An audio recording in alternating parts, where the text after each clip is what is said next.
আসসালামু আলাইকুম এভরিওয়ান, সবাই কেমন আছেন? আশা করি ভালো আছেন। তো আজকে হাঁস রান্না করব, সেটাই দেখাবো আপনাদেরকে। হাঁসগুলোকে সিদ্ধ করে গরম পানি দিয়ে ছুলে নিলাম, তারপর এটাকে ছুলে পুড়ে নিলাম, ভালো করে কেটে নিলাম। তারপর আদা রসুনগুলো বেটে নেব। এক ভাই আমাকে কমেন্টস দিয়েছে যে আপু, আপনারা সারাদিন বাসায় কি করেন? শুধু একটু রান্না বাড়া করেন আর খাওয়া দাওয়া করেন, আপনাদের এটাই কাজ। ভাইয়া, এর পিছনে যে কত কাজ থাকে সেটা হয়তো আপনারা দেখেন না। এখন এই যে হাঁসটা রান্না করার জন্য কত যুদ্ধ করতে হইতেছে।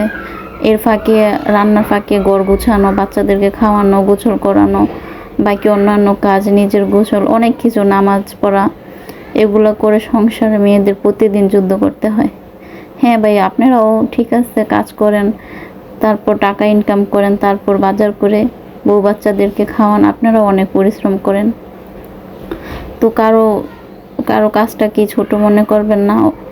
বউদেরকে ভালোবাসবেন, তাদের কাজে হেল্প করবেন, আল্লাহও খুশি হবে। তো আমার রান্নাটা দেখেন কেমন হচ্ছে। আজকে জাল বোনা করব।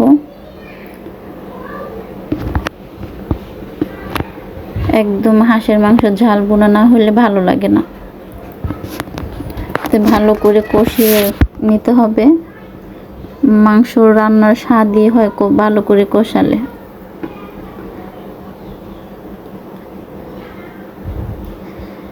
তো রান্নাটা প্রায় শেষ পর্যায়ে, একদম বোনা।